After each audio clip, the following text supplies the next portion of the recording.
Ok, vamos a empezar la mesa 1, organistas y músicos. Debido a que la primer ponente no se encuentra en este momento, le solicitaríamos por favor al maestro Gustavo Delgado que pasara. La dinámica será la siguiente. Tenemos 25 minutos de ponencia y les agradeceré a todos los ponentes que participan en las mesas que nos acompañen al final de las mismas para la sesión de preguntas. Bueno, voy a empezar leyendo la síntesis del maestro Gustavo Delgado Parra. Organista, clavecinista, compositor y musicólogo, miembro del Sistema Nacional de Investigadores, SNI-2, miembro de la Academia Mexicana de Ciencias, presidente de la Academia Mexicana de Música Antigua para órgano AMAO y director del Festival Internacional del Órgano Barroco, galardonado con el Premio Universidad Nacional 2013 en Creación Artística y Extensión de la Cultura. Gustavo Delgado es ganador de varios concursos nacionales e internacionales de composición. Primer lugar en el Concurso Nacional de Composición Orquestal Monterrey 400. En 2008 obtiene mención única en el Premio de Musicología de la Casa de las Américas.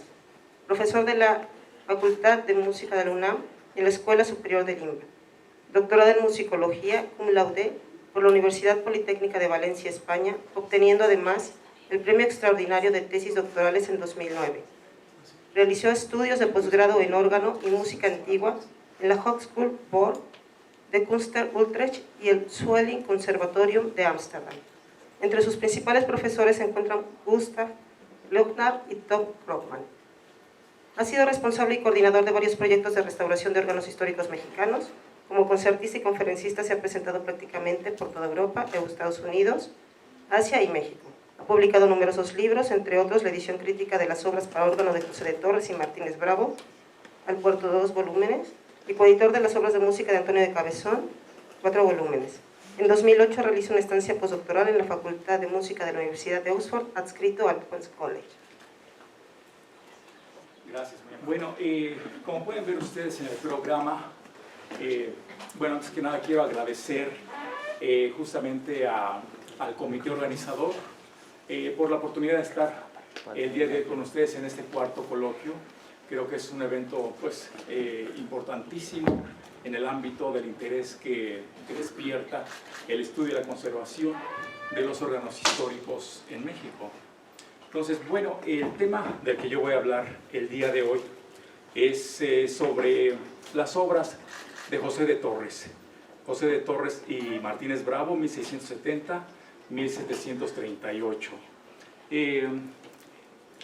De hecho, es acerca de algunas publicaciones que he realizado. Me gustaría pasarlas por si alguien desea hojearlas o ver alguna referencia bibliográfica. Se trata de estas, no sé si las pudieran pasar por ahí. Gracias. Y muy en concreto, voy a hablar de un nuevo documento con obras que contiene una obra en particular de José de Torres. En este caso, mi tema justamente lleva como título el nombre de El pleito de Torres, Madrid, 1711. El volumen 1 de las obras para órgano de José de Torres y Martínez Bravo lo publiqué el año de 2009 con la editorial Al Puerto de Madrid. La publicación contiene el estudio, transcripción y restauración del libro de Torres de la colección Jesús Sánchez Garza, actualmente en custodia del Instituto Nacional de Bellas Artes. El estudio detallado de este manuscrito lo publiqué con la Universidad Politécnica de Valencia y el Consejo Superior de Investigaciones Científicas de España. El libro de Torres de la colección Sánchez Garza es un documento de música para tecla del periodo virreinal mexicano que hasta recientemente fue la única fuente documental importante de las obras para órgano de don José de Torres. Felizmente y gracias a la generosidad de mi colega Hugo Serrano, organista de la Catedral de Lerma, España, he tenido oportunidad de conocer una nueva fuente documental estupenda que contiene, entre otros aspectos documentales de gran importancia, la obra orgánica de medio registro de 2 tiples de octavo tono de José de Torres. La fuente documental en cuestión proviene del Archivo Histórico Nacional de España, por sus siglas AHN. Bueno, como ustedes saben, José de Torres es uno de los compositores, editores de música y maestro de la Real Capilla en torno a 1700. El documento que contiene las obras de José de Torres, de la Sánchez Garza, es una fuente, digamos, fundamental para conocer su obra. Ese documento nos habla del tipo de obras que efectivamente pudieron haber sido interpretadas o que estuvieron en boga en el siglo XVIII, y que es un material de primera mano pues, para ser interpretado en los órganos históricos del XVII, XVIII e incluso del XIX. Digamos, de ahí la importancia de hablar de este personaje el día de hoy en este coloquio de órganos tubulares. El título de la unidad, en este caso, es Francisco Díaz, músico instrumentista de la Real Capilla, contra José de Torres, organista, sobre la concesión de un privilegio de un nuevo método de música. Se trata de un documento de la mayor importancia, ya que independientemente de la enorme cantidad de datos que ofrece respecto del litigio entre Díaz y Torres, tema para otros estudios, por fortuna me pone en contacto con la primera obra para órgano impresa y revisada por el propio Torres en su imprenta de música. La imprenta de música Torres la fundó justamente en 1699 y gozó del privilegio del rey para imprimir todo tipo de música. La obra de medio registro de 2 tiples es de particular interés, ya que las obras contenidas en el manuscrito de la Sánchez Garza son muy controvertidas, debido al aparente desorden del contenido musical del manuscrito, lo que se atribuye al trabajo ineficiente de los copistas que le dieron forma. En el volumen 1 justamente yo hago una transcripción y restauración del texto musical. Y es de verdad toda una historia. Los invito a conocer el estudio que hice justamente sobre el manuscrito. Pero bueno, el día de hoy me abocaré al segundo volumen. Así pues, la obra orgánica de medio registro de 2 tiples de octavo tono, que transcribo en el volumen 2 de las obras para órgano de José de Torres, aporta los elementos necesarios para contextualizar y confirmar las premisas que he formulado en mis trabajos anteriores acerca de la producción organística de este importante compositor.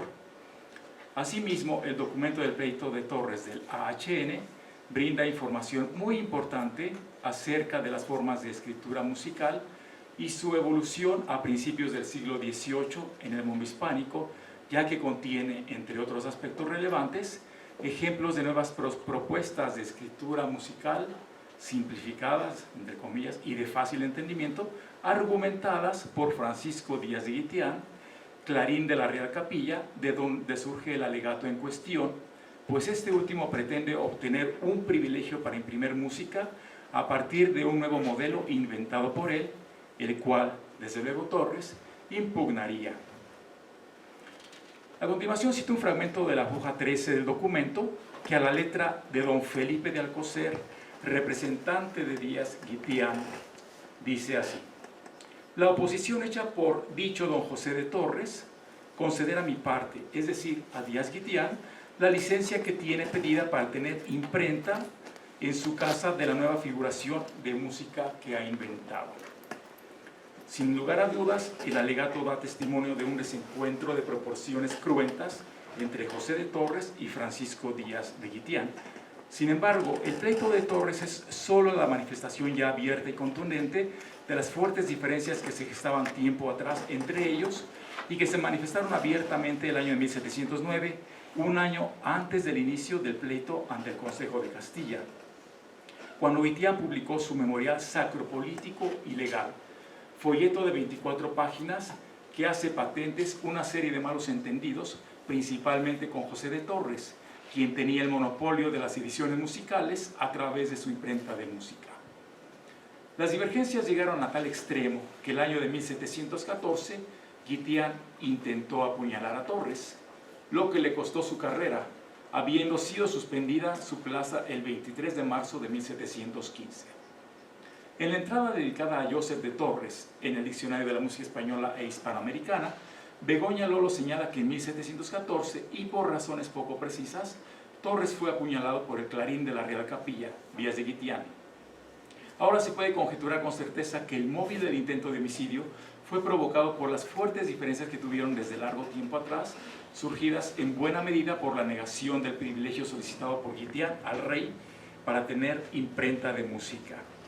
Y cito: Francisco de Castro y Torres, en representación de don José de Torres, organista principal de la Real Capilla de Su Majestad, digo que mi parte ha seguido pleito con don Francisco Díaz de Guitián sobre que se le concediese privilegio para imprimir un nuevo método de música que decía había compuesto, en cuyo pleito se dio auto por el Consejo denegando al susodicho lo que pretendía, y que dicho auto se ejecutase sin embargo de suplicación y que de ello no se admitiese más petición.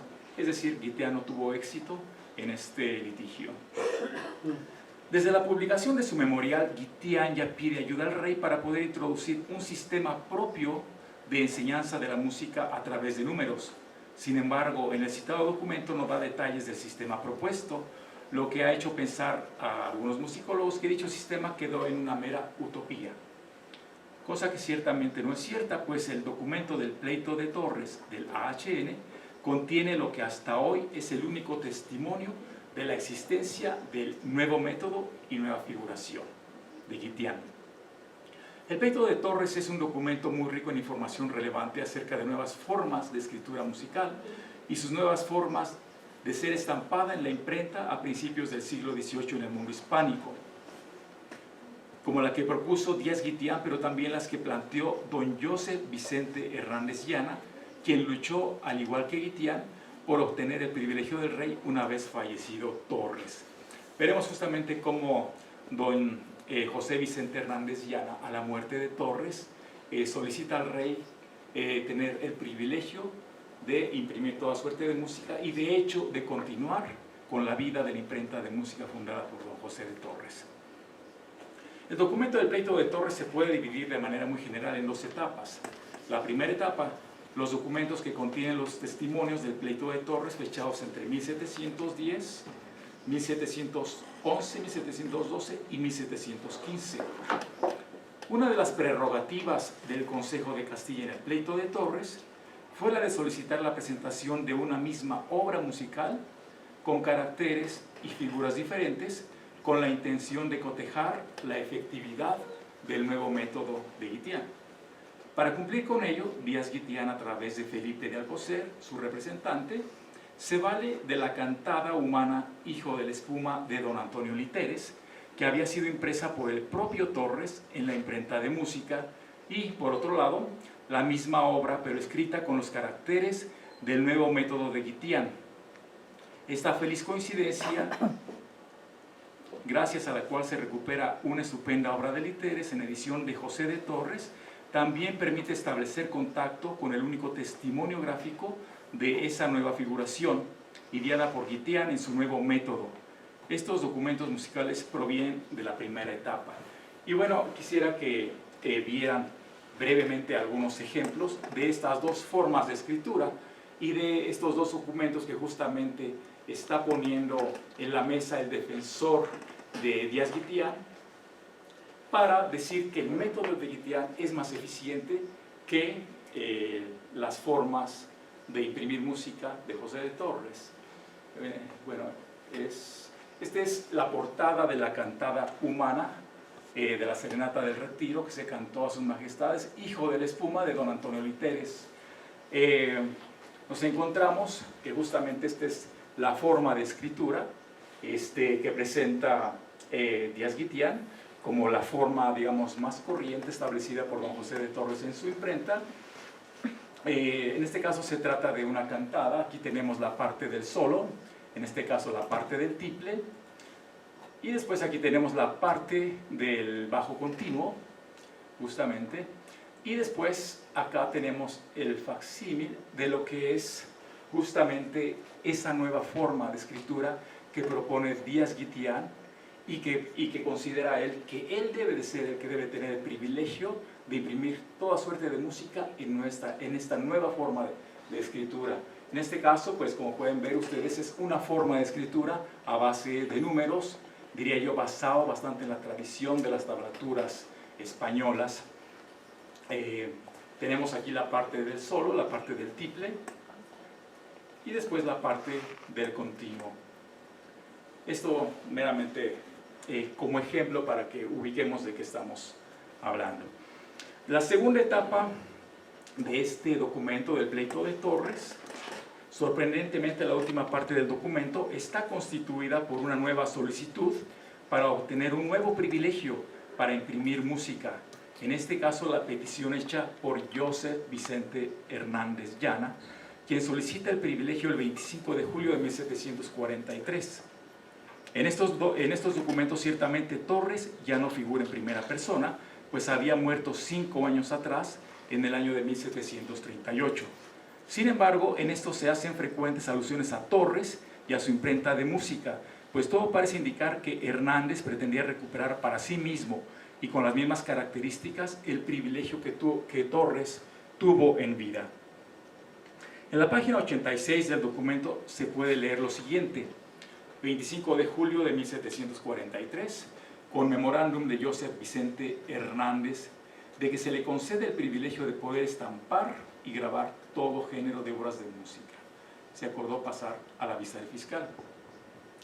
Curiosamente, y a la manera en que el Consejo había procedido anteriormente con Torres y Guitián, Hernández también se vale de la comparación de 2 ejemplos musicales impresos para justificar las virtudes de su nueva imprenta. Para ello presenta 2 ejemplos de música organística, gracias a lo cual se recupera la ya mencionada obra orgánica de medio registro de 2 tiples de octavo tono, editada por el propio Torres en su imprenta de música, y, por el otro, la denominada obra para órgano de don Manuel Joseph Marín, organista de la Santa Iglesia de Burgos. Estos documentos y las obras musicales señaladas provienen de la segunda etapa del documento, cuando Torres ya había fallecido.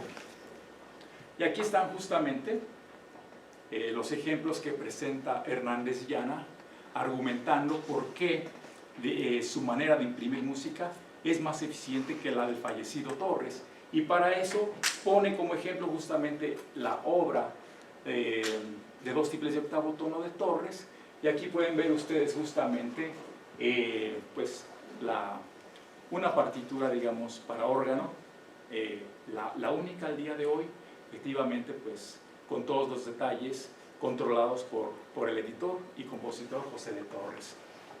Ahorita regreso para que vean otros ejemplos de la obra, y quiero mostrarles cuál es la nueva forma de impresión musical que sugiere Hernández Llana, para la cual está solicitando el privilegio del rey una vez que Torres ya había muerto. Y se trata justamente de este nuevo formato de escritura, del cual hablaré un poquito más adelante. Así pues, las obras que presento y transcribo en el volumen 2 de las obras para órgano de José de Torres, incluida como elemento central la obra orgánica de medio registro de 2 tiples, son producto de esa curiosa recopilación de 4 obras musicales que por casualidad han llegado a nosotros a través del denominado pleito de Torres aquí presentado. La importancia de este documento es capital, no solo por la recuperación de obras tan relevantes desde un punto de vista musical y musicográfico, sino también porque ejemplifican y contrastan las formas editoriales y de escritura musical en boga en la primera mitad del siglo XVIII, formas en constante evolución argumentadas por Díaz Guitián y Joseph Vicente Hernández Llana, en contraparte de aquellas tradicionales y ortodoxas implementadas en la imprenta de música de José de Torres. Las obras musicales que transcribí del referido documento son las siguientes: la cantada humana de la Serenata de Retiro, que se cantó a sus majestades, hijo de la espuma de don Antonio Literes, con privilegio en la imprenta de música con el número 515.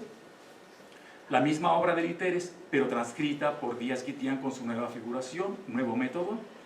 La obra orgánica de medio registro de 2 tiples de octavo tono, compuesta por Joseph de Torres, impresa en la imprenta de música.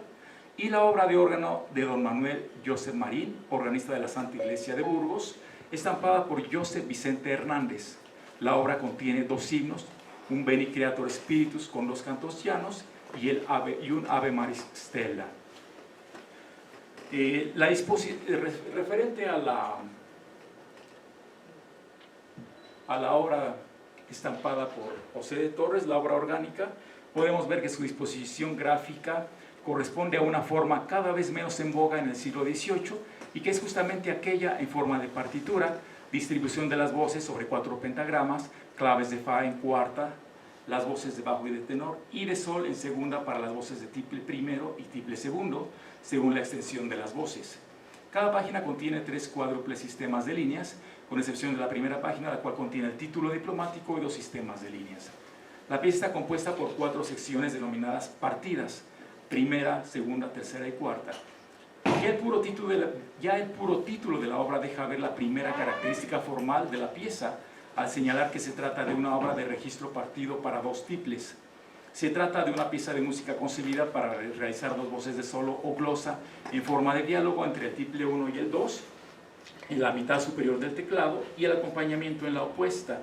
De ahí el nombre de partidas, medio registro de tiples. Creo que bueno, es interesante aparte la obra por que nos vuelve a mostrar este carácter, digamos, pedagógico de José de Torres. Bueno, aquí podemos ver rápidamente las partes. Aquí empieza la segunda partida en compás ternario, la tercera partida en compás binario y la última partida que es en forma de canción.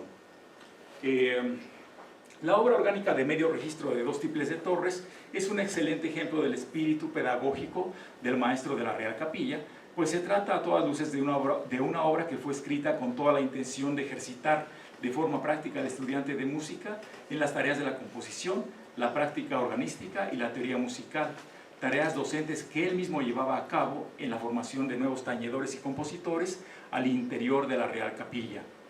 La obra de medio registro de 2 tiples es un despliegue de diferentes aspectos musicales que son indispensables en el desempeño del organista de la época. Por ejemplo, saber clausurar, hacer cadencias en todos los tonos de la salmodia, hacer uso de todas las especies, consonancias y posturas, tener soltura de dedos, técnica instrumental, saber acompañar con perfección. Estos aspectos y muchos otros son tratados en su obra teórica bien conocida como Reglas Generales de Acompañar, en donde él mismo señala: y en fin, que ningunos tienen libre, que selle con brevedad y claridad reglas y preceptos de los acompañamientos, atendía a la común y pública utilidad en medio de mis ocupaciones, trabajando el método de las reglas generales a que se reduzcan todas las variedades de consonancias o posturas que el más científico y primoroso puede ejecutar sobre la parte. Ofrézcotelas gustoso este pequeño volumen, porque no fastidie lo dilatado del deseo de tu noble genio, y explico para mayor claridad con demostraciones teóricas y prácticas las mismas reglas. Bueno, referente al nuevo método de Guitián, muy brevemente hago el siguiente comentario. El memorial sacro, político y legal que Guitián publicara el año de 1709 fue escrito con la firme intención de obtener la aprobación de su nuevo método por parte del rey, como podemos leerlo desde la portada del memorial. La referencia con la que inicia el memorial, aludiendo directamente al nuevo método, es la siguiente. Refiriéndose al rey, dice: Señor, don Francisco Díaz Guitián, músico instrumentista de la Real Capilla de Vuestra Majestad, que con gran desvelo y estudio ha descubierto un nuevo y facilísimo método de música para cantar, acompañar y componer, expresado con los caracteres más significativos que la diligencia humana pudo excogitar, como son los números usuales, tan conocidos de todos, para conseguir con la mayor brevedad el exacto conocimiento de la dilatada ciencia de la música. En esta introducción, Guitián hace particular énfasis en la relación entre música y aritmética, haciendo clara la referencia a los tratados teórico-especulativos, cuyo interés se centra en algunos casos con particular importancia en la música como una manifestación de orden matemático. Esto con la clara intención de favorecer su nuevo sistema de escritura musical a través de los números. Y bueno, un comentario breve para finalizar acerca de la obra de Manuel José Marín. Podemos ver justamente que la disposición gráfica de las obras de Manuel José Marín, estampadas por Vicente Hernández, corresponde a la que con mayor frecuencia se encuentra en los trabajos musicales de tecla del siglo XVIII, distribución de las voces sobre 2 pentagramas, con alternancia de claves de sol, do y fa, según las necesidades derivadas de la extensión o tesitura de voces. Cada página contiene 4 dobles sistemas de líneas. De hecho, esta forma justamente que podemos ver nosotros aquí es la forma en la cual está realizado el manuscrito de la Sánchez Garza. Y en este caso nos estamos refiriendo a este documento, que bueno, es de 1743, lo cual nos da una idea clara de que efectivamente el manuscrito de José de Torres, como yo ya había sugerido en mi estudio acerca de este documento, pertenece a la segunda mitad del siglo XVIII y que dista de ser un manuscrito del propio José de Torres. La disposición que tenemos aquí es exactamente la misma que tenemos en el de la Sánchez Garza. Por el contrario, la obra de José de Torres que mencionábamos aquí y que es la obra orgánica, justamente presenta esa forma tradicional de escribir la música en forma de partitura. Entonces, bueno, básicamente creo que he concluido con los minutos de mi ponencia.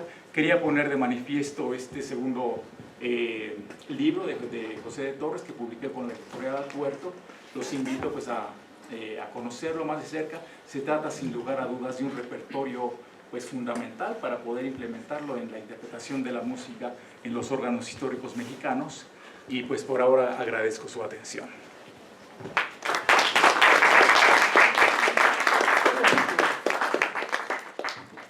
Viridiana Guadalupe Olmos Chávez, con el oficio de organista en la Capilla de Música de la Catedral Metropolitana de la Ciudad de México en tiempos de Manuel de Sumaya.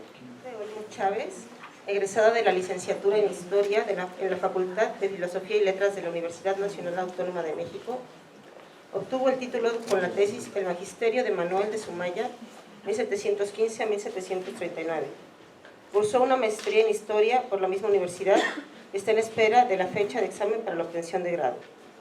Es cofundadora, investigadora y miembro de la mesa directiva de la Asociación de Historiadores Mexicanos, Palabra de Clio, especializado en el estudio de la música, la iglesia y de la sociedad de Nueva España. No obstante, ha participado en investigaciones de los siglos XX y XXI.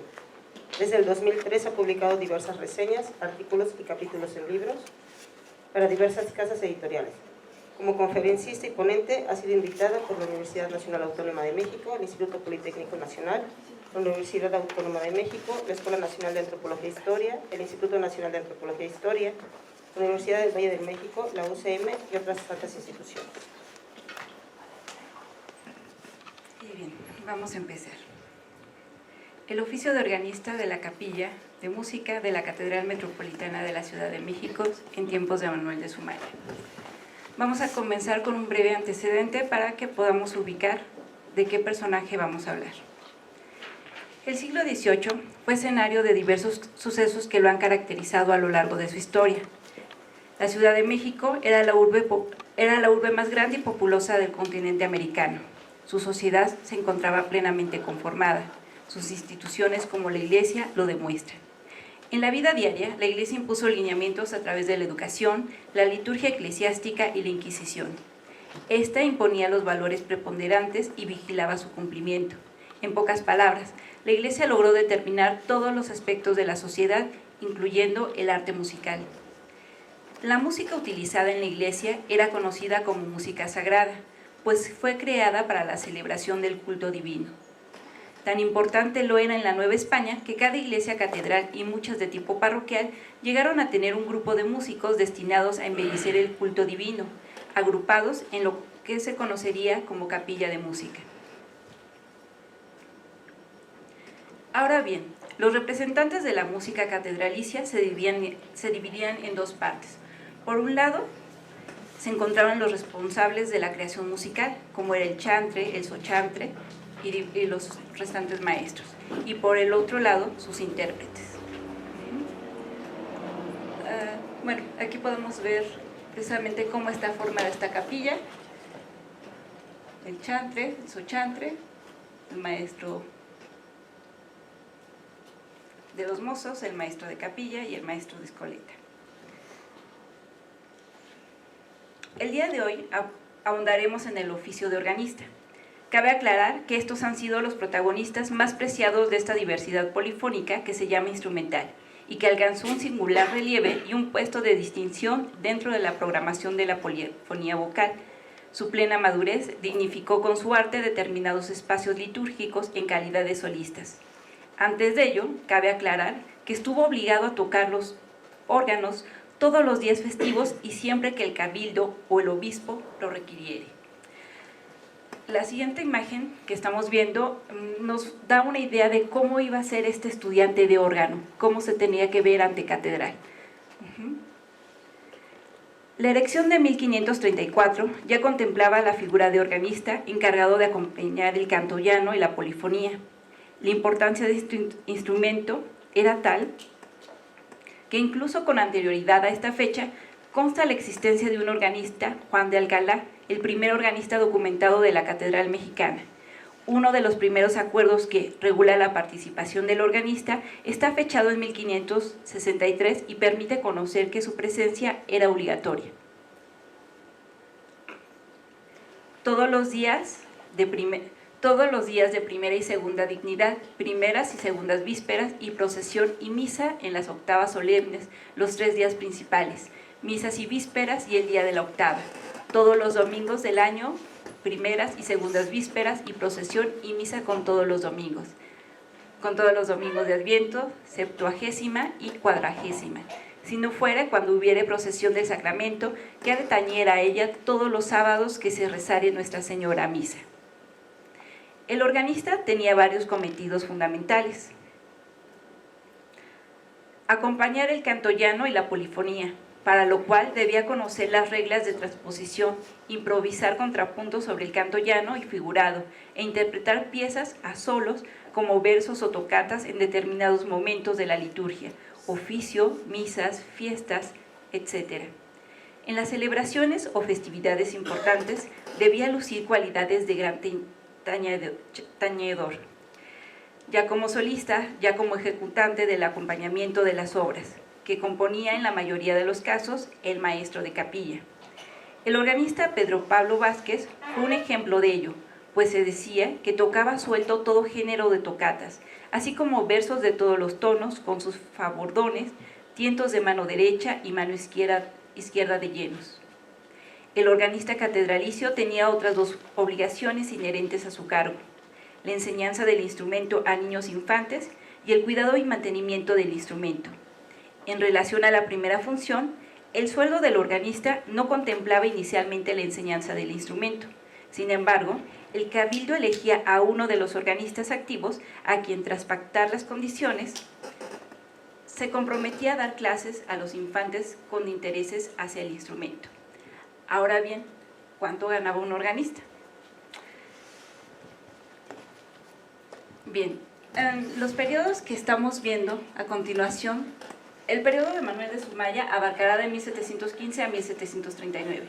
Sin embargo, los documentos que se han localizado nos señalan precisamente, son escuetos y por tanto solamente podemos localizar cierta información de determinados años. En la siguiente gráfica... Con la computadora. Bien, gracias. Vemos el periodo antecedente a Manuel de Sumaya, que sería el del maestro Antonio de Salazar. Y entonces tenemos que un organista ganaba aproximadamente 325 pesos al año. Esto sin las subvenciones. ¿Qué son las subvenciones? Es esta gratificación extra que se le daba a todos los músicos. Generalmente iba a doblar el sueldo, pero esto dependía precisamente del trabajo realizado, si eran o no otorgados, sí o no se iban a hacer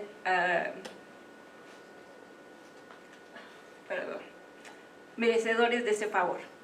Posteriormente tenemos el periodo de Sumaya, donde tenemos un aproximado de 350, y para el periodo donde sale Sumaya de la catedral entrará su suplente, que será Domingo Dutra, y precisamente los sueldos de los organistas variarán un poco y tendrán a disminuir. Bien, la otra obligación específica del organista consistía en tener a punto el instrumento, realizando él mismo trabajos de limpieza y mantenimiento. Lo normal es que el organista tuviese algunos conocimientos de organería, e incluso hubo organistas que trabajaron como constructores de órgano. Sin embargo, los especializados conocimientos requeridos para el montaje y afinación del instrumento hicieron que, desde 1561, la catedral contratase de forma estable a un organero, afinador o maestro de órganos, encargados de aderezar y templar periódicamente el instrumento, en un principio 3 veces al año. No obstante, la fama de los organistas activos de la Catedral de México y sus conocimientos sobre organería eran tales que eran llamados de otras catedrales para revisar los órganos recién construidos, como ocurrió con Fabián Pérez Jimeno y Juan Tellez Girón. Aunque no se conservan demasiadas referencias, diversos organistas de la Catedral de México ejercieron también como compositores y 5 de ellos fueron maestros de capilla. ¿Qué significaba que un organista llegara a ser maestro de capilla? El maestro de capilla era el último puesto o el mejor puesto que podía tener un músico en la Nueva España. Tanto así que el maestro de capilla fue por excelencia el maestro de maestros, según y conforme se juzgaba al que ocupaba esta función.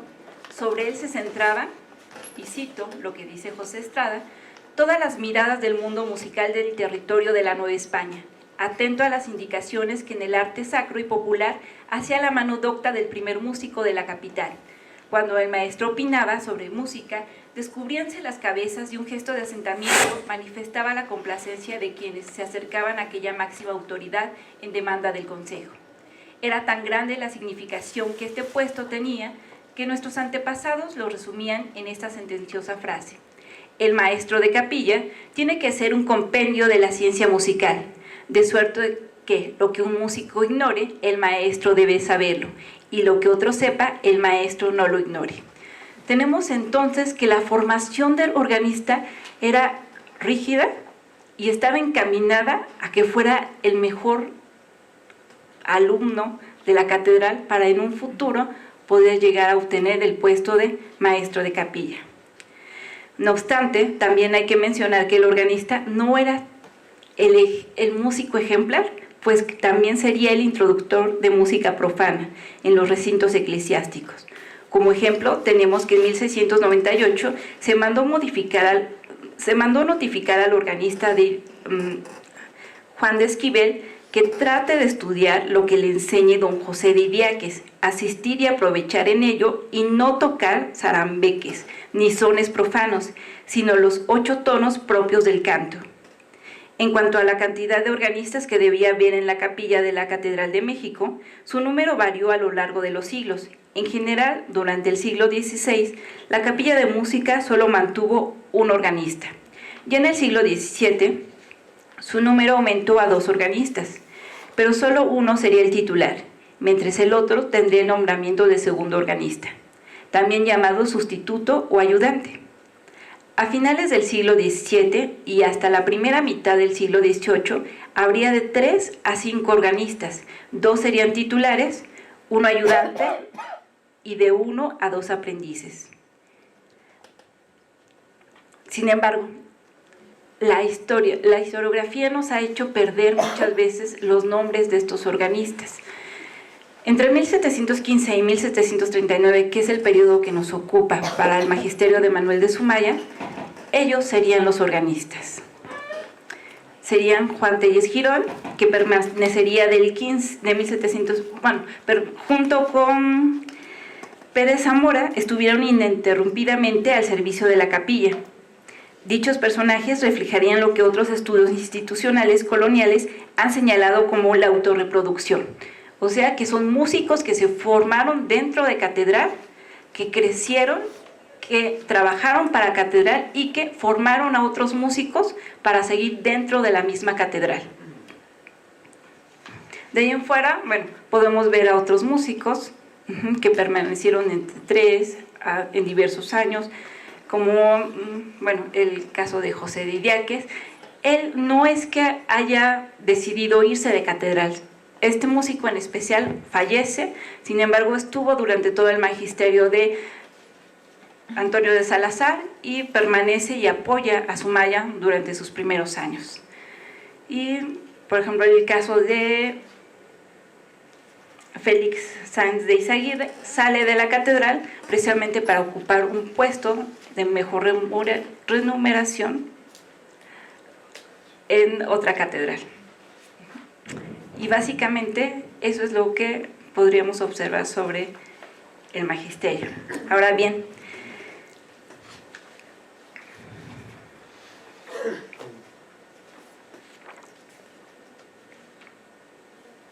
por lo tanto, podemos ver que ya para el siglo XVIII, bueno, habría un promedio de 4 a 5 organistas. Y eso sería todo. Muchas gracias.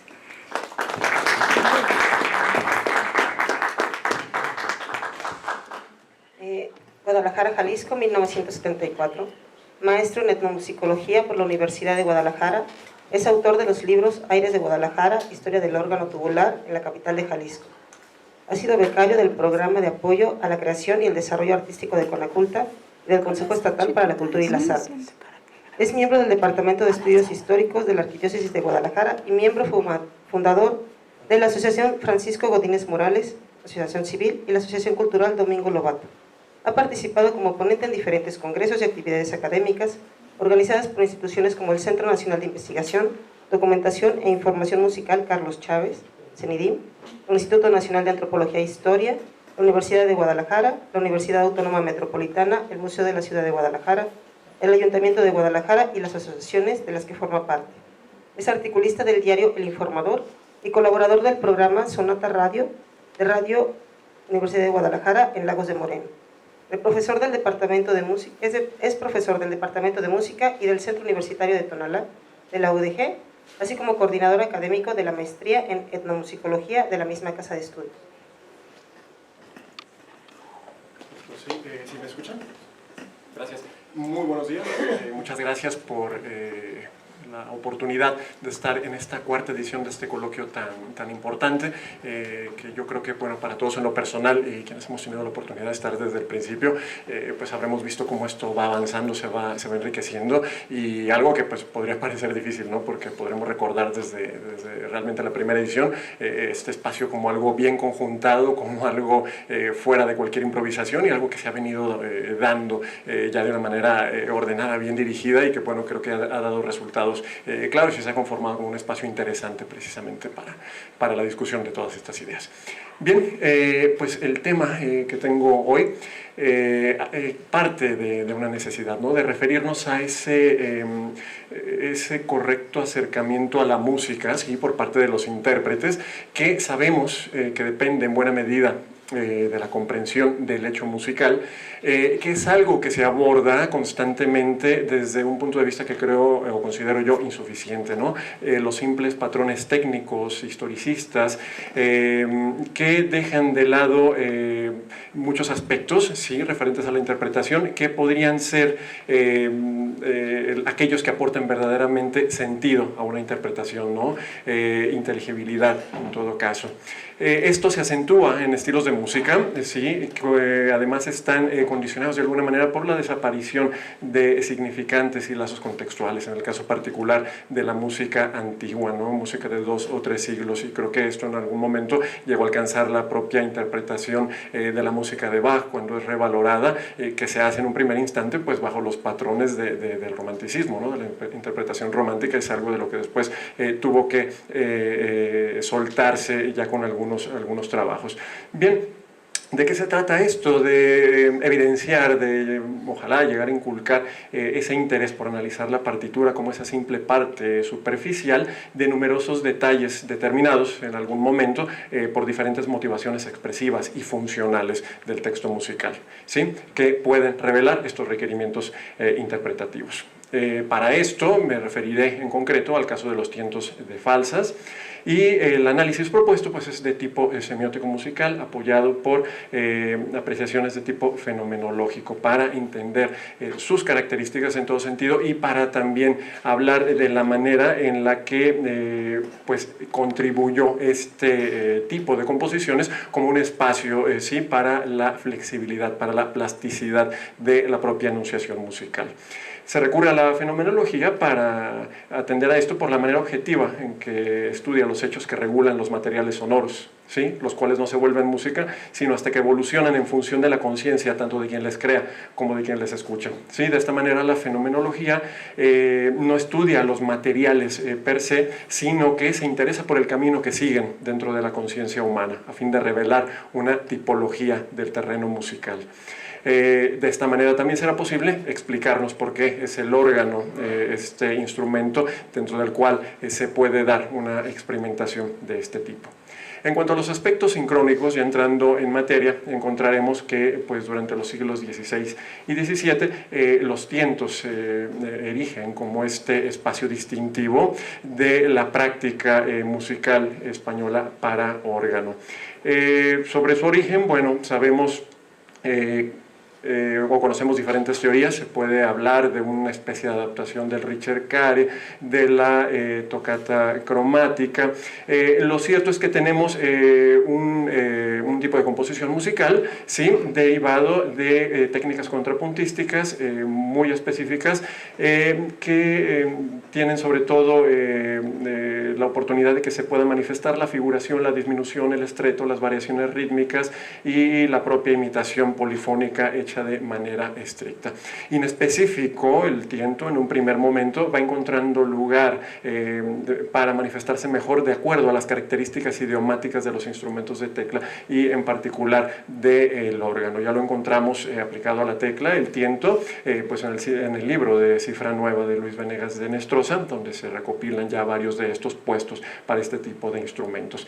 Se impuso el tiento a la tocata en España, contrario a lo que corría en ese momento en Europa, y hablamos pues que de la tocata en su origen parte de la adaptación como simiente propiamente de la salmodia, ¿sí? Hacia el ámbito instrumental, pasando después por la subsecuente aparición del falso bordón.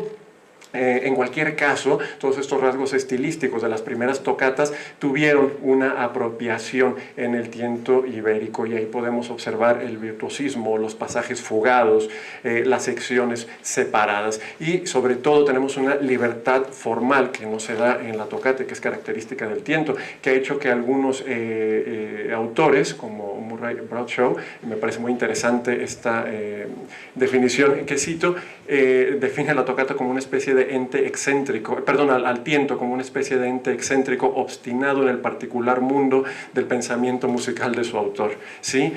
Habla de una enunciación caótica e inagotable que carece de forma definida, al menos en apariencia, ¿sí? Y esto es lo que genera también esta libertad que tenemos para el manejo del tiento. De todas maneras, diferentes definiciones también hacen acepción al tiento por la manera en la que podría servir como una especie de pieza de preparación, ¿sí? Lo que posteriormente cumpliría en cuanto a uso-función, por ejemplo, el preludio. Pero es posible también pensar que tentar como verbo hubiera estado relacionado también a ese campo de experimentación, ¿no? A intentar, a examinar, a poner a prueba, es decir, a experimentar o propiamente a ensayar. Y lo vemos desde los primeros trabajos manifestados dentro de esta forma, por ejemplo los de Bernardo Clavijo del Castillo, donde ya hay posibilidades armónicas que se están explorando y que además encontramos el desarrollo de esta forma precisamente pues en un contexto musical europeo bastante lleno de discusiones cuando se encuentra precisamente con la segunda práctica o con el establecimiento precisamente del estilo moderno. Toda esta apertura hizo pronto que el tiento tuviera diferentes ramificaciones, ¿sí? Que se daban tanto por contenido temático, tratamiento armónico, ámbito, posibilidades incluso del instrumento, ¿no? Y esto es lo que nos da diferentes tipos de tientos, uno de los cuales, pues bueno, los tientos de falsas, caracterizados por el uso deliberado de las disonancias que en gran medida se manifiestan de modo suspendido. Falsas, en terminología musical de la época, la encontramos asociada convencionalmente a disonancia, aunque no a cromatismo, y por lo tanto su fundamento enunciativo se halla en la continua alternancia entre conflicto y resolución, aspectos que conforman una dicotomía que se encuentra en constante debate a lo largo de su desarrollo. Los primeros cientos de falsas que se encuentran, los de Sebastián Aguilera de Heredia, y de ahí pues hay numerosos ejemplos, Pablo Bruna, Cabanilles, la obra de Correa de Araujo, que contiene muchísimo tratamiento que se podría identificar en muchos casos como tiento de falsa, aunque en el título no se recoja como tal, y por lo tanto también creo que valdría la pena considerarlo en algunos casos. Un precedente claro para este tratamiento, pues el tratamiento de Durezze e Legature, que se da precisamente en Italia hacia estos años, precisamente hacia el 1600 es que coinciden, aunque se refiere más a la técnica de conducir las voces a través de momentos de consonancia, de disonancia y de resolución. ¿Sí? Da lugar en pocos casos a obras que incluso en el título lleguen a hacer mención a dicho tratamiento, aunque las hay. En todo caso, las grandes diferencias que se encuentran en estas obras que manifiestan el uso de la Durezze e Legature están precisamente una escritura más libre, una apertura de voces, una menor sujeción a la conducción por grado conjunto, los saltos en intervalos poco usuales y el profuso empleo de cromatismos. En cualquier caso, para Italia, ya avanzado el siglo XVII, ya encontramos como superada este tipo de experimentaciones y pues bueno, de alguna manera también el que en España se haya empezado a tratar con más, de manera más profusa, precisamente hace esos años, también tendrá que ver con esa entrada tardía del barroco que se da particularmente en la península ibérica. Bien, ¿qué tenemos para terminar de conformar este contexto? Bueno, que ese anhelado canon estético que se va conformando desde la Edad Media hasta el Renacimiento, una vez alcanzado, lo que deja en evidencia es una necesidad, pues, por escapar de él, ¿no? Por paradójico que esto parezca, y de esta manera pues los tientos de falsa son un modelo expresivo, ¿no? Y técnico que permite precisamente avanzar en este camino que pues no terminaría realmente hasta el barroco tardío, ¿no? En cierta medida. Estas inquietudes eran atendidas en muchas otras partes de Europa, no estamos hablando de un caso exclusivo. Tenemos ahí, por ejemplo, el caso concreto del trabajo de Christoph Bernhard, ¿sí? Con sus figure, estos procedimientos para la inducción justificada de las disonancias a través de analogías con las figuras retóricas, que también es bastante importante reconocerlo. Y no obstante, este retardo y esta profundidad con la que en la práctica compositiva se empiezan a tratar las falsas en España, también resulta un poco contradictorio ver cómo sus teóricos no se ocuparon con la misma profundidad por esta práctica, ¿sí? Es decir, tanto Lorente como Nazarre las mencionan y demás, pero no encontramos realmente una particularidad teórica a nivel propio, como estaba sucediendo, por ejemplo, en Alemania. Así es que podemos pensar que fue en el terreno de la práctica compositiva, como lo mencionaba, realmente donde se encontraron estas oportunidades para expandir este lenguaje. Bien, de esta forma podemos entender a las falsas, a los tientos de falsas como una especialización discursiva que surge, ya lo mencionábamos, en el siglo XVII y que da lugar a una especie de avance en cuanto al idioma armónico empleado hasta entonces. Séptimas, segundas, cuartas y quintas aumentadas son de uso frecuente. Algunos autores destacan como en Aguilera de Heredia se dan estas terceras aumentadas que llamarían mucho más la atención teniendo en cuenta las características de la afinación mesotónica, y también para el caso de Correa de Araujo pues las novenas paralelas, las segundas y séptimas también tratadas de esta forma, y la experimentación realizada con las séptimas a nivel tanto armónico como melódico. Quiero decir, esto permitió que el trabajo de varios autores se viera enriquecido, ¿no? Bukowski nos habla incluso de que considera que gracias a los tientos de falsas la propia gramática discursiva de Cabanilles pudo probar su agudeza colorística y armónica, nos dice textualmente. Hasta el Renacimiento, pues la música de mayor importancia sabemos que es precisamente aquella que se daba por medio de la práctica vocal, y realmente la música instrumental, al adquirir autonomía tras ese primer punto en que se recoge simplemente como abstracción, pues se convierte en el punto de partida para una exploración profunda de nuevas posibilidades musicales de orden técnico y expresivo. ¿Qué sucede? Pues bueno, que se superan las limitantes naturales del canto, ¿sí? Se replantean a partir de la libertad relativa una mejora enunciativa que los vehículos expresivos, hablando de los instrumentos musicales, proveen, ¿sí? ¿Qué sucede con estos avances tecnológicos? Pues bueno, que tenemos la posibilidad de una emisión musical objetiva, por así llamarla, ¿sí? Que puede favorecer nuevas combinaciones tímbricas, nueva aparición o tratamiento de diseños que incorporasen intervalos discrepantes o registros más amplios, así como planteamientos rítmicos, armónicos o expresivos vedados hasta entonces por la teoría. Esta prohibición, que en gran medida se veía condicionada por la inexistencia de los medios adecuados para llevarles con éxito a la práctica.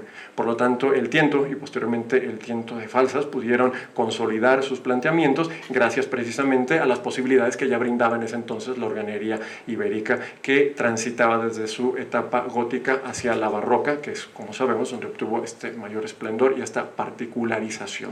Además, de esta manera podemos pensar que se puede dar en este marco de los tientos de falsas un ensayo por demás útil para avanzar en ese interés por expandir los recursos del lenguaje musical occidental. Atendamos ahora a las características que diferentes autores encuentran para los tientos de falsas y que podemos encontrar de esta manera, ¿sí? Suspensiones constantes, sus anticipaciones, sucesión continua entre conflicto y resolución, armonías cromáticas, etc. Notarán en este cuadro que he ordenado por categorías, ¿sí? Estas categorías se deben a afinidades fenomenológicas que definen estos cuatro grupos semánticos que van de la A a la D. En este primero, como lo he mencionado, puntualmente encontramos la alternancia entre conflicto y tensión. En el segundo tenemos las características de la enunciación musical en cuanto a claridad, llaneza y concisión. En la tercera, la exposición lenta de sus elementos musicales, y en el D esta homogeneidad tímbrica que se manifiesta en parte por diferentes autores. Es notorio el consenso que existe, ¿sí?, en cuanto a los elementos percibidos, que llamaría o debería llamar la atención cuando hablamos que es algo que se hubo de definir en la cotidianidad, es decir, no hay indicaciones, ¿sí?, en las partituras que nos indiquen este tratamiento, es algo que se fue dando conforme la propia práctica lo fue demandando. En el caso específico del primer grupo A, pues tenemos uno de los rasgos más particulares de los tientos de falsas, ¿sí? Esa serie continua de disonancias introducidas en algunas de las voces que terminan resolviéndose, pasando a formar intervalos aceptados como consonantes, en cuyo proceso se da lugar para armonías alteradas de manera cromática e incluso para la modulación. En este caso hay que recordar que la escritura de la época es horizontal y no vertical. Se habla en ese momento de un efecto sensorial de la armonía a través de la conducción de las voces. No se habla de triadas, no de acordes, cuestiones de construcción vertical, sino de intervalos y consonancias. La disonancia aquí supone un conflicto que se debe a la tensión, a la inestabilidad o al desequilibrio que causa a nivel perceptivo. Primordialmente se observa cómo el retardo o la suspensión posibilitan que una misma nota perteneciente en principio a determinado acorde, dentro del cual funciona con total estabilidad, manteniéndose inmóvil, vea cómo cambia su contexto que le rodea y se convierta entonces en un elemento disonante, ¿sí? Esto es un ejemplo básico de la manera en que podemos encontrar como una misma nota estable en un primer momento, ve cambiar el contexto que le rodea para convertirse en estable y entonces se le demande modificarse para encontrar un nuevo punto de estabilidad. ¿Sí? De manera que basta que algunas de las otras líneas hagan cambiar ese contexto demandado, esperado, para que una misma nota, dentro de ese sentido enunciativo, pues parezca, como lo mencionaba Andrés Lorente en su momento, ¿no? ¿Qué es lo que genera este comportamiento? Sustancialmente movimiento, ¿sí? Y aquí podemos ligarnos a varios aspectos que se manifestaban en la época. El primero de ellos desde el punto de vista de la geometría. ¿Qué sucede con esto? Bueno, encontramos el caso de los poliedros duales, aquellos que están generados tomando como centro de sus caras los vértices de otro poliedro, lo cual les permite ser duales o generar una dualidad en el espacio. ¿Sí? Esto se hace más evidente, por ejemplo, en los sólidos platónicos, que desde su completa regularidad, pues permiten la combinación de líneas y ángulos pertenecientes a esquemas estructurales de cuerpos distintos, rompiendo la necesidad de serializar o de guardar invariablemente el orden consecutivo, la proporcionalidad absoluta, algo de lo cual se valió tremendamente también en esta época la arquitectura y en sí todo lo que tiene que ver con la composición visual, de manera que se podía escapar a los rígidos tratamientos armónicos y contrapuntísticos, si hacemos la analogía, dentro de la música, ¿sí? Precisamente por esta inducción de la dualidad. ¿Qué resulta de esto? Un dinamismo que nos puede también llevar a pensar en planteamientos filosóficos. El primero de ellos, el que tiene que ver con el devenir. El devenir, que como nos mencionaba ya Heráclito, nos habla de esa mutabilidad constante, el continuo dejar de ser para pasar al llegar a ser, ¿sí? Conocemos seguramente todos este concepto del río, cuyas aguas están en constante movimiento, de manera que nunca van a ser las mismas, por lo tanto cambia ese mismo río y aparece entonces el concepto de oposición, ¿sí? Que curiosamente termina por complementar en lugar de destruir. Hay una coexistencia de los contrarios que genera un principio de unidad. De esta manera, los contrarios se brindan mutuamente un sentido específico. ¿Qué tenemos en cuanto a estas ideas? Nos llevan a otro tipo de analogía con la filosofía, que sería precisamente el caso de la casuística que se da en ese tiempo. La casuística que nos habla de las aplicaciones puntuales de conceptos establecidos en la teología para los determinados casos de conciencia, ¿sí? Que tenemos que saber si determinados actos calificados de correctos o incorrectos de forma aislada lo podrían seguir siendo al formar parte de diferentes circunstancias. Es lícito matar en la guerra, es permitido mentir en determinadas circunstancias, de eso se ocupa la casuística, ¿no? Y esto, si hacemos la analogía, lo podremos encontrar también aplicado a lo que tendría que ver con el tratamiento de las disonancias. Es una especie de, digamos, contextualización de los dogmas. Así, cada falsa equivaldría a un caso de conciencia particular, que si en sí la disonancia se puede considerar mala, pues habrá que ver cómo se puede justificar de manera que pueda aportar amplitud y pueda aportar también riqueza precisamente a la enunciación melódica.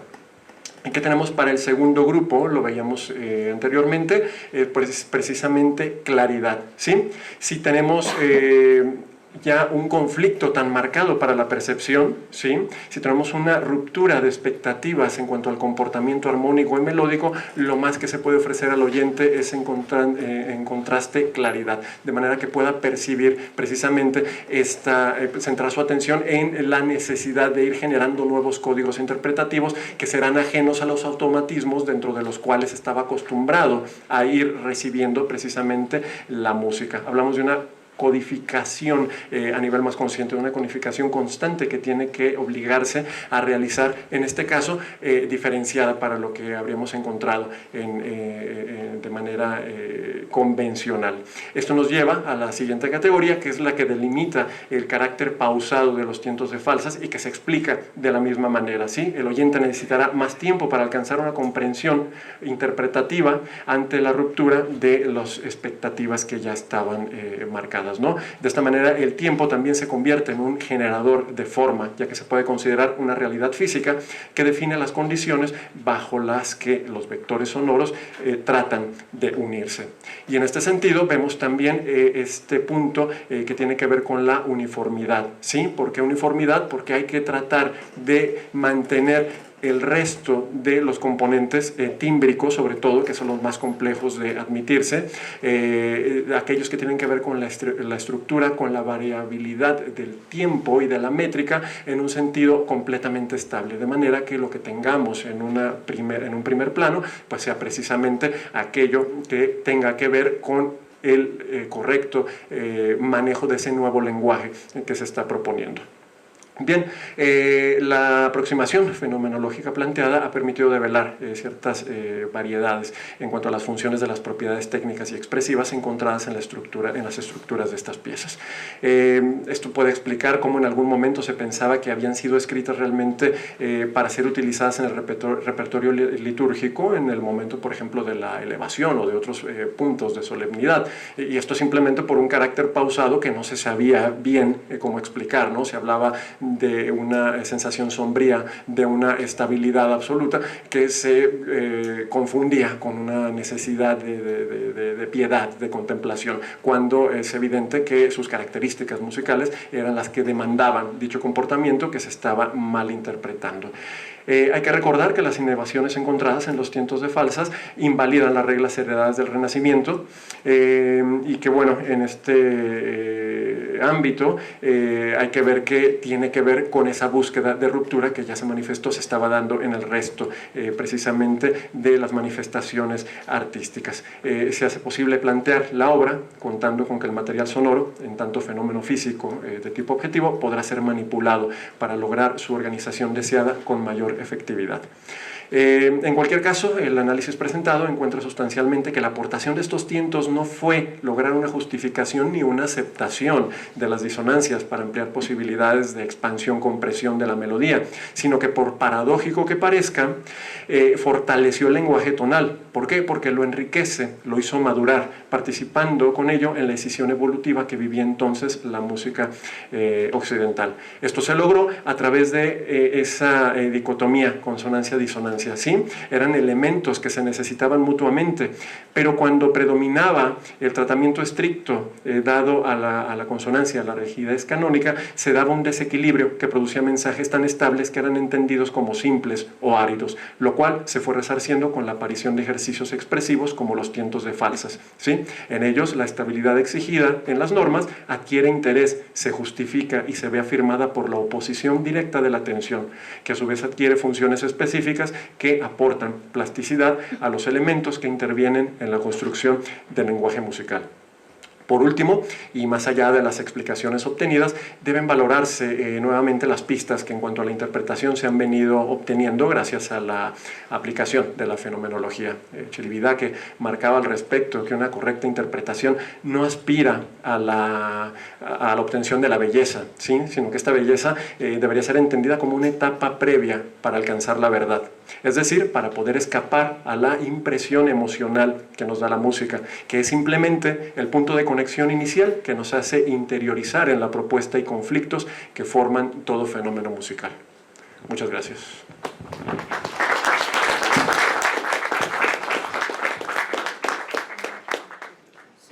A continuación tendremos noticias acerca de la etapa poblana del organista y compositor José María Carrasco, 1781 a 1854, con Gustavo Mauleón Rodríguez.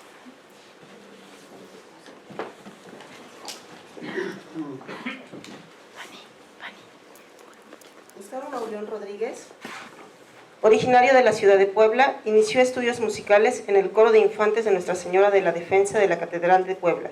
Realizó estudios superiores en música y etnomusicología. Es miembro de la Association for Darwinian Afrocentric Musicology, ADAM, asesor externo del Seminario de Estudios de Órganos Históricos de México, en CRIM y Coordinación Nacional de Conservación del Patrimonio Cultural. A partir de 1999, coordinador del proyecto de digitalización de fuentes musicales, documentos para la historia de la música en México, de la Biblioteca Histórica José María Lafragua, de la Benemérita Universidad Autónoma de Puebla. Para la radio universitaria, Radio UAP, ha coordinado y producido varias series especiales de divulgación musical de 1999 a 2002.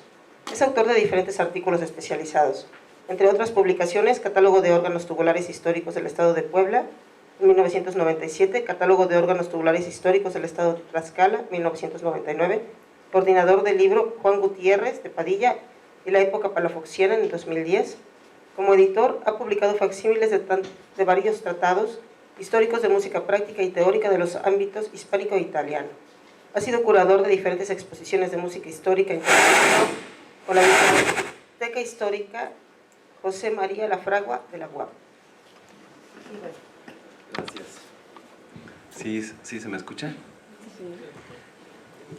Agradezco mucho al comité organizador la oportunidad para venir a decir estas breves líneas que forman parte de una investigación en ciernes relativa a este organista, ya escucharon ustedes, organista y compositor José María Carrasco, que nació en 1781 y murió en 1845. Ahí puse 54 por una dislexia, pero es 45 y ahora lo hemos confirmado documentalmente.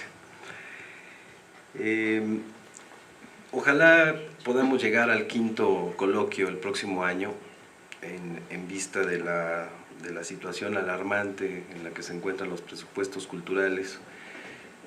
Lo vemos, a pesar del gran esfuerzo de este coloquio, vemos esta circunstancia, y en Puebla, en la universidad, también nos acaban de informar que las reducciones a los presupuestos son verdaderamente dramáticas. Yo creo que ni en las peores crisis se había visto esta perspectiva tan sombría.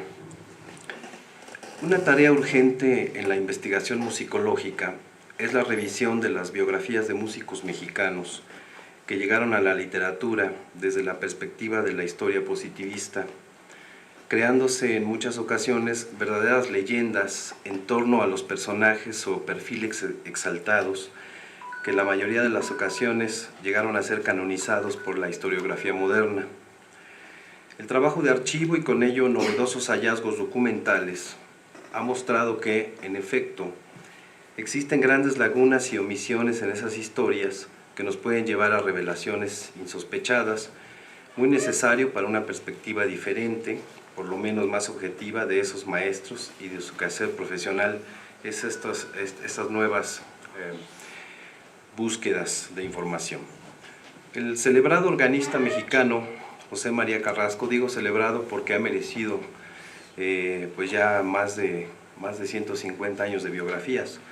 Este celebrado organista José María Carrasco, que nació el 28 de febrero de 1781 en la Ciudad de México y murió en Puebla el 16 de septiembre de 1845, como decía, mereció desde el propio siglo XIX que le fuesen dedicadas algunas páginas biográficas por connotados estudiosos, musicógrafos y musicólogos, ya en el siglo XX, lo que entendemos por musicólogo, entre las que podemos destacar los artículos monográficos y otros trabajos generales de Marcos Arronis, que es el primer acercamiento en 1857, Francisco Sosa, 1884, que tiene una biografía muy bonita, llena de errores, pero es muy bonita, muy literariamente hablando.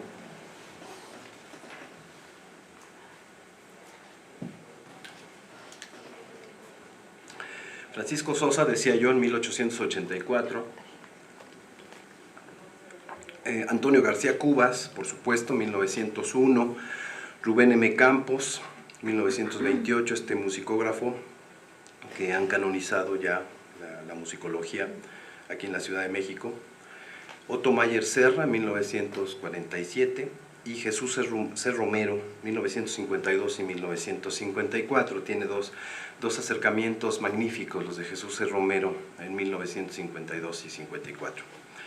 De tales biografías, más o menos uniformes, se desprenden los principales datos, algunos legendarios, que conocemos hoy de este maestro como organista, compositor y profesor de música. Sabemos por estas fuentes que se inició en el estudio de la música en 1790 bajo la guía de Mariano Mora, y a la muerte de este en 1792 continuó su instrucción con Mariano Soto Carrillo en el estudio del órgano, llegando a ser muy destacado ejecutante.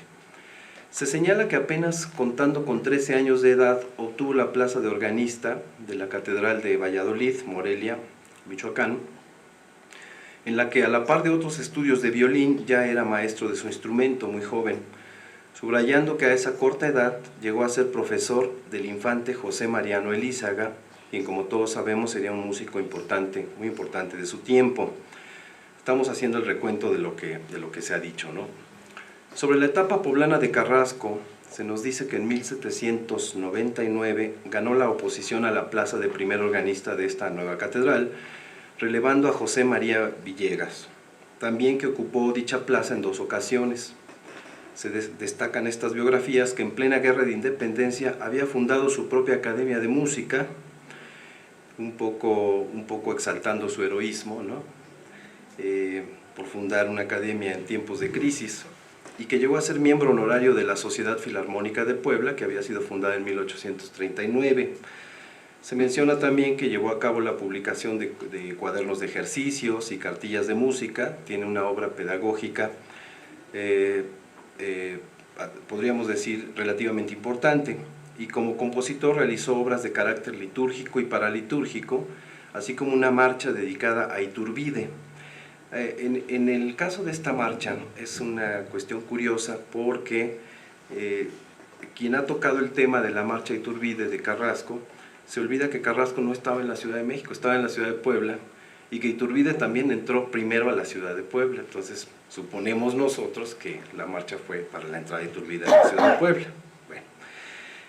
También se alude, aunque muy brevemente, a su hijo, el también músico Antonio María Carrasco, como un destacado organista, destacado y rebelde organista, según los datos que hemos podido recabar. De acuerdo a recientes estudios, algunas tesis y otras investigaciones inéditas que están llevando a cabo colegas en Morelia, que están haciendo ahora un espléndido trabajo, sobre su etapa vallisoletana, así como a nueva documentación existente en varios archivos de Puebla y otros nacionales. En esta investigación que estamos iniciando, iremos acotando y en ocasiones ampliando algunos de los datos tradicionales, especialmente sobre su desempeño como organista en la Catedral Angelopolitana, así le decimos a la Catedral de Puebla para los extranjeros, donde tuvo voz y voto en las nuevas intervenciones a los órganos que se llegaron a documentar, llegando a realizar incluso afinaciones a los mismos. Los organistas también hacían afinaciones. Y a participar en el estreno de algunos órganos de parroquia en el interior del obispado. Estos nuevos datos son interesantes, así como su papel dentro del ámbito civil como profesor teórico y miembro de asociaciones musicales antes y después de consumada la independencia. Es precisamente el 19 de febrero de 1799 cuando concluyó el término del edicto convocatorio. Ahora sí vamos a la historia documental. Cuando concluyó el término del edicto convocatorio para la oposición a la plaza de organista de la Catedral de Puebla, vacante por muerte del maestro José María Villegas, efectivamente, ya confirmamos ese dato. Pero había un edicto convocatorio. Se nombraron jurados al examen y se presentaron al Ministerio de Coro Juan Antonio Mani, un músico de Puebla, y el primer organista de la Catedral de Valladolid, Morelia, Michoacán, que era José María Carrasco. Se le tenía siempre esa deferencia, primer organista, así era su nombramiento, pero se le tenía la deferencia. El 10 de mayo de 1799, el Cabildo Catedralicio revisó el informe y dictamen nombrándose a Carrasco, informe y dictamen que existe, por cierto, como primer organista de la catedral, con la asignación de 800 pesos de sueldo anuales. Ya vemos que ya habían avanzado un poquito. 800 pesos de sueldo anuales, pero este es un caso excepcional, es un caso excepcional. Lo común son 600 pesos. Y con estos 800 pesos de sueldo anuales, tenía el cargo de la enseñanza del órgano a los niños del Colegio de Infantes de la catedral. Sin embargo, dada la resolución, para el 7 de junio Carrasco seguía en espera con su familia en la Ciudad de México. Lo habían dejado, resolvieron que sí, pero lo dejaron un rato abandonado en la Ciudad de México, por lo que escribió al Cabildo que, entre comillas, le faltaban reales para continuar su viaje a Puebla, enviándosele entonces 200 pesos para ello.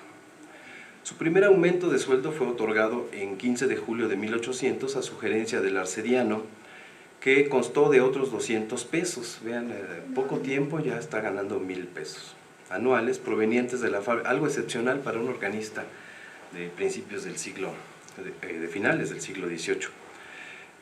Estos 200 pesos más provenían de la fábrica espiritual.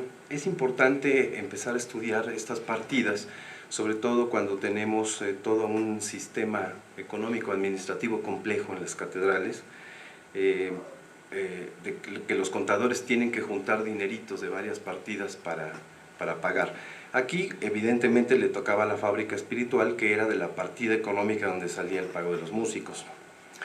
Para igualarlo, aquí cito entre comillas, para igualarlo al maestro de capilla. Esto es muy sorprendente. Por su completa instrucción, dice el documento, sobrada inteligencia y diestro manejo del órgano, junto con su puntual servicio y aplicación y sobresaliente hombría de bien. Esto es interesante porque las exaltaciones del siglo XIX se quedaron cortas con la exaltación que ya le habían hecho los miembros del propio Cabildo desde el siglo XVIII. Además, para asegurar su permanencia en esta iglesia, dice, para que no se vaya, haciéndolo, entre comillas, con el cargo de enseñar a los niños infantes el canto de órgano, es decir, la contrapunto, la polifonía, y de quedar ligado y sujeto a intervenir con toda su industria, inteligencia, cooperación y trabajo a la composición que se debe hacer del órgano grande. El órgano de Félix Izaguirre, construido de 1707 a 1710, finalmente reformado para quedar definitivo en 1721, pues aquí ya están viendo que se necesita una reparación importante, pero es interesante que él estén pensando en su inteligencia, su cooperación, trabajo en la composición, entiéndase compostura, que se debe hacer de ese órgano. El nombramiento como maestro de canto de órgano se dio días después, el 18 de julio, a cuya enseñanza de los infantes, entre comillas, deberá ocurrir diariamente, deteniéndose en ella considerable tiempo, y el que sea competente para el logro del aprovechamiento de los niños, en el que prevenimos se empeñe con toda eficacia y esmero, de modo que en los exámenes anuales que tenemos determinados y en el que también los infantes deberán ser examinados en el canto de órgano, se experimente su aprovechamiento, cierro comillas.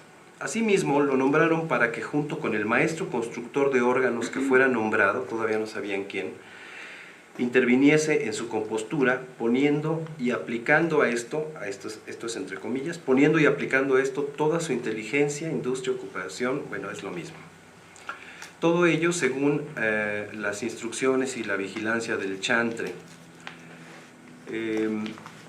El 14 de agosto de 1801, Carrasco presentó un escrito presentando las diligencias que había realizado a solicitud del Cabildo sobre el maestro que debería proceder a la composición, dice composición, del órgano, concluyendo que solamente el organero Manuel Chacón, entiéndase Manuel José Chacón, que se desempeñaba como afinador de la catedral, podía desempeñar la obra, y pidiendo que se ordenara proceder en ella.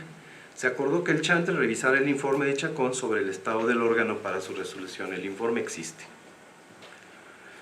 Por muerte del maestro Chacón, la obra fue concluida finalmente hasta el 27 de mayo de 1808, es decir, desde 1801 pasaron varios años en que no se avanzó en eso, pero se concluyó en mayo de 1808 por un organero desconocido, el presbítero Cayetano Carballo, del que solo yo conozco este dato, quien en una carta hace constar que ha concluido la obra del órgano grande, que incluía las cuentas y comprobantes de los gastos.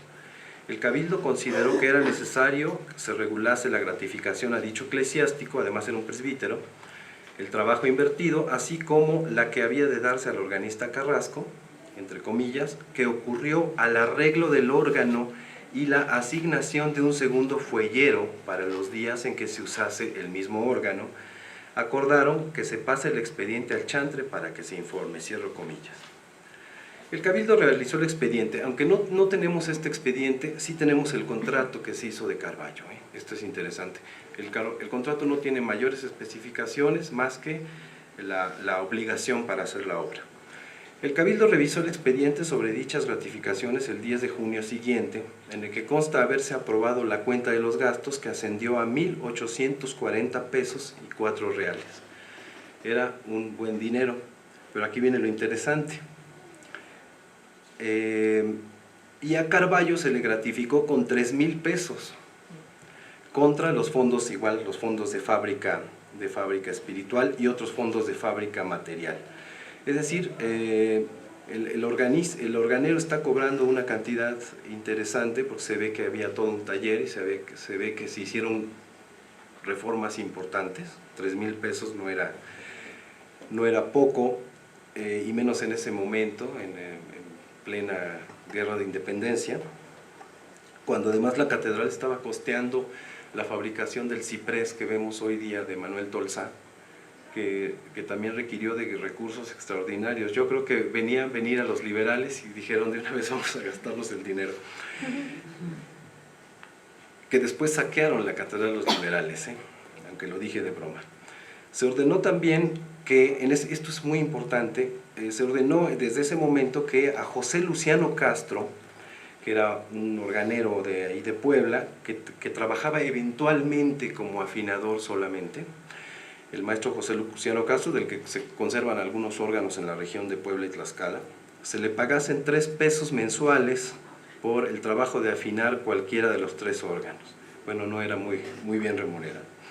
Obligándose a las composturas y afinaciones ligeros, esto está entre comillas, afinaciones ligeros de cualquier pieza que pudiera desconcertarse, siendo indispensable un segundo fuellero para el uso del órgano, asignando al padre sacristán a un mozo de la iglesia cuando fuese necesario alzarlos, pagándose de los gastos de la sacristía y entregando la llave, vean esto, había 3 órganos, entregando la llave del órgano grande al maestro Carrasco, la del segundo órgano al presbítero Mariano Ibarra, y la del órgano chico siempre quedaría en poder del padre sacristán mayor, quien tendría cuidado de darle al organista que estuviese, digamos, de servicio en la semana o de semanero, se dice también, en los días semidobles en los que sería conveniente tocarlo. Esto es una cosa de conservación muy interesante. Se va a tocar el órgano pequeñito en los días semidobles en los que sería conveniente tocarlo para que no se entorpeciese o se dañara por falta de uso. Ellos están bien conscientes de que si no se toca el instrumento se va a dañar. El maestro Carrasco también llegó a suplir la plaza y funciones de segundo organista, como consta por un acuerdo de 1817 en que solicita una gratificación extra por ello, que ascendió a 100 pesos de fábrica. Ese mismo año el organista examinó al arquitecto y artista José Manso, esto es para la cosa regional de Puebla es muy importante, que llevaba 4 años sirviendo en el coro, por lo que pedía la plaza de salmista, lo cual quedaría a criterio del chantre.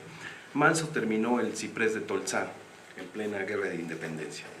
El 17 de febrero de 1818, según informó el arcediano, de los varios maestros que debían dar instrucción a los infantes, solo cumplía con su obligación el organista Carrasco, por lo que se pidió exhibir los nombramientos. Días después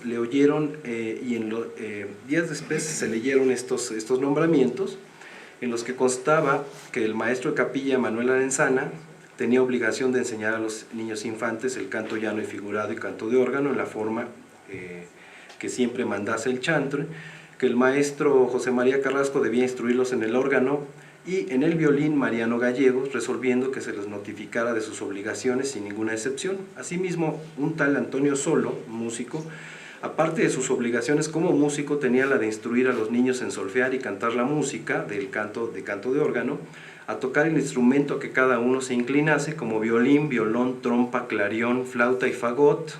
Por eso era importante este señor Solo, no cumpliendo con ello, solo por lo que se determinó que fuese rebajado el sueldo en lo tocante a dicha enseñanza. Claro, 400 años de actas de cabildo siempre son repetitivas en estos casos, y no son desde luego ningún descubrimiento, porque lo mismo pasa aquí que en la Catedral de Valladolid o en la Catedral de Málaga.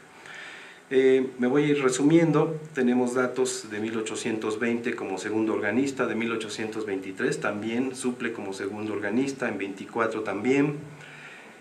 En 27 se le dan 100 pesos como una gratificación anual. Vuelve a ser segundo organista en 1828, sigue siendo primer organista, pero no hay segundo organista, entonces toca los días que estaban asignados para aquel. En 1830 no se le concede un aumento de sueldo. En 1834 vuelve a haber una nueva reforma al órgano, y en presencia del chantre se pide que registre el órgano mayor e informen de su estado. 1834. Se le concedió licencia a un señor Ignacio Luchichi, no se sabe nada de este, pero el apellido existe en España, que era organero, que hizo la reforma de 34. En 37 se lleva a cabo el estreno del órgano de Zacatelco que hizo Ceferino Agustín Castro, pariente de Ponciano, y asistió junto con Pedro Pablo Vázquez, que era un músico muy importante de la catedral, pero que además era el enlace entre la catedral y las parroquias para muchas obras, sobre todo para la construcción de órganos, y estaban ampliamente vinculados con el taller de los Castro. Aquí se inaugura el órgano de Ceferino Agustín, y el maestro José María Carrasco va junto con la orquesta, va de invitado, va a la orquesta de la catedral. Ahí ya no hablan de capilla musical, ya hablan de orquesta, pero es muy seguro que Carrasco haya tocado en algún momento el órgano, aunque sabemos el nombre del organista que se encargaba de esas funciones. En 1839 hay una cosa muy interesante. Ya tenemos un segundo organista, Pedro Rendón, que ya están trabajando juntos, y juntos hacen exámenes a otros músicos. Hay otros exámenes en los que participan este Rendón, segundo organista, y el maestro Carrasco en 1845.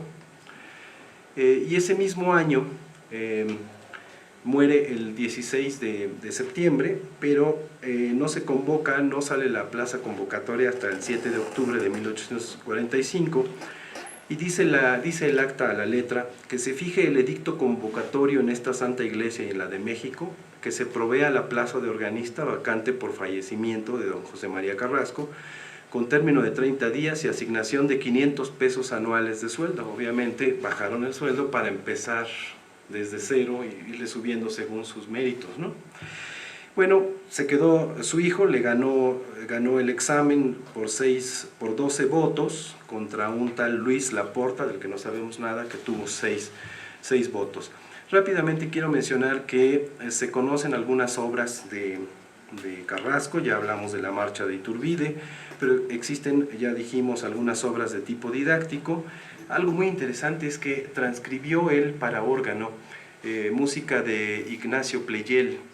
Esto es muy interesante porque esta es música para fortepiano, bueno, que se podía tocar en fortepiano en ese momento, pero él lo está adaptando al órgano porque ya había crecido el teclado de los órganos Castro. Entonces hay cierta literatura que está más apegada a determinados órganos digamos que por su evolución, si habláramos de evolución, que es necesario ir estudiando. Si bien, como bien dijo el maestro Delgado, hay música antigua que se puede ir tocando hasta órganos del siglo XIX, es importante estudiar el lenguaje real de estos instrumentos, y yo creo que esta adaptación de Ignaz Pleyel y de otros compositores de los que conocemos algunas piezas es muy evidencia este cambio de gusto y este cambio de estética hacia un nuevo órgano que tiene otras características, otras sonoridades, que sigue respetando de alguna manera al órgano ibérico, órgano hispánico, pero que ya tiene tintes regionales que es necesario, tintes y cambios regionales que es necesario ir estudiando. Pues esto, gracias.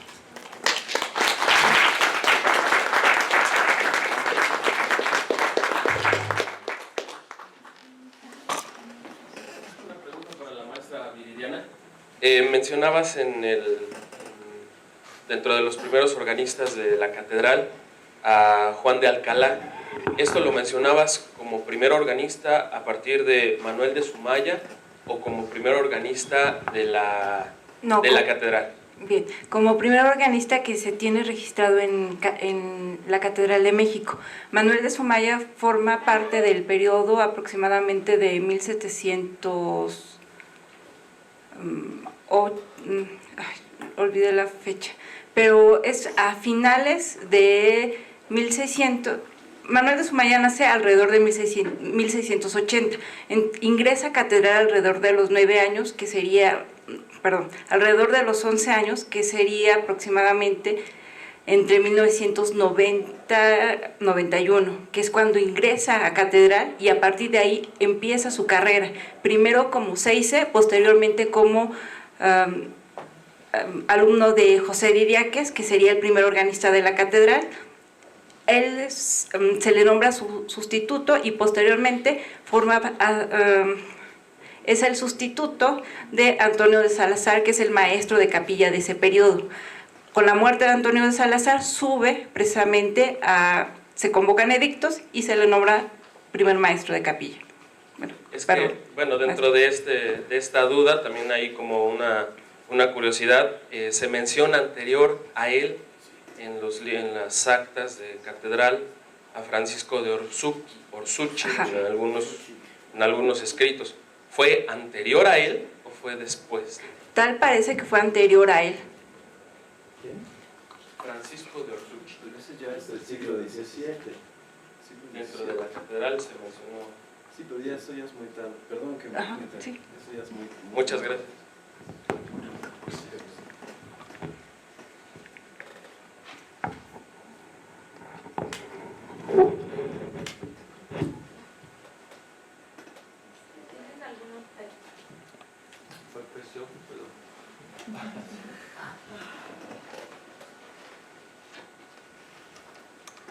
Bueno, con respecto a la ponencia de Viridiana, muchas gracias. Pues un comentario nada más que yo veo que hay que tomar mucho cuidado con los datos. Su ponencia es del momento de Manuel de Sumaya, pero va citando como documentos del siglo XVI para hablar del rol del organista, que iba cambiando mucho. Y no solamente según necesidades musicales, pero también según recursos económicos, personalidades. Por ejemplo, para decir que en el momento de Fabián Pérez Jimeno, que hubo un organista nada más, eso era por preferencia de él, ¿no? Solamente porque no quería compartir el salario con una ayudante. Suena un poco como, no sé, chistoso o algo, pero es una cosa muy seria que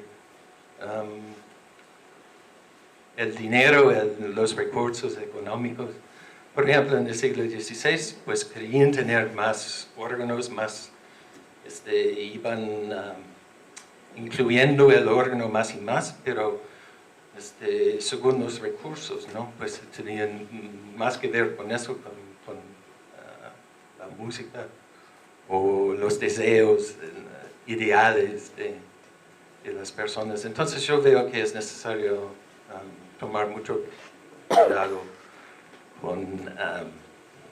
para presentar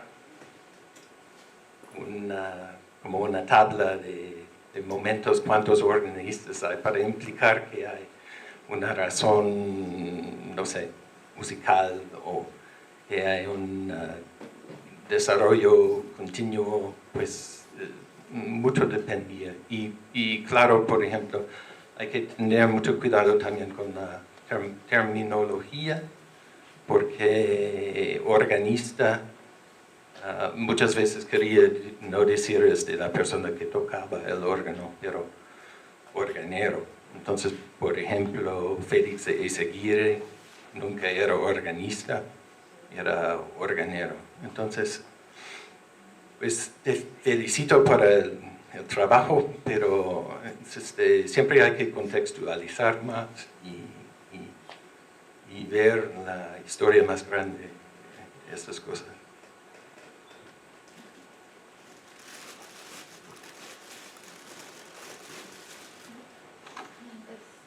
¿Alguna otra pregunta? Si ya no tienen preguntas, podemos pasar un receso y nos veríamos aquí a las 11:40. Una pregunta al maestro Maulio. ¿Hay alguna música del maestro Carrasco escrita originalmente para el órgano? ¿O son solo las transcripciones? ¿O hay alguna otra referencia a otros repertorios? Pues la marcha esa de Iturbide es para tecla. Para tecla. De otras cosas solo sabemos de una transcripción que propone de música de Ignaz Pleyel. Pero en algunas parroquias de Tlaxcala, donde hay órganos de los Castro, se ha conservado algo de música de Pleyel. Entonces hay que sospechar un poco por dónde viene esa, pues, la introducción o la recepción, sobre todo, de esa música. Gracias.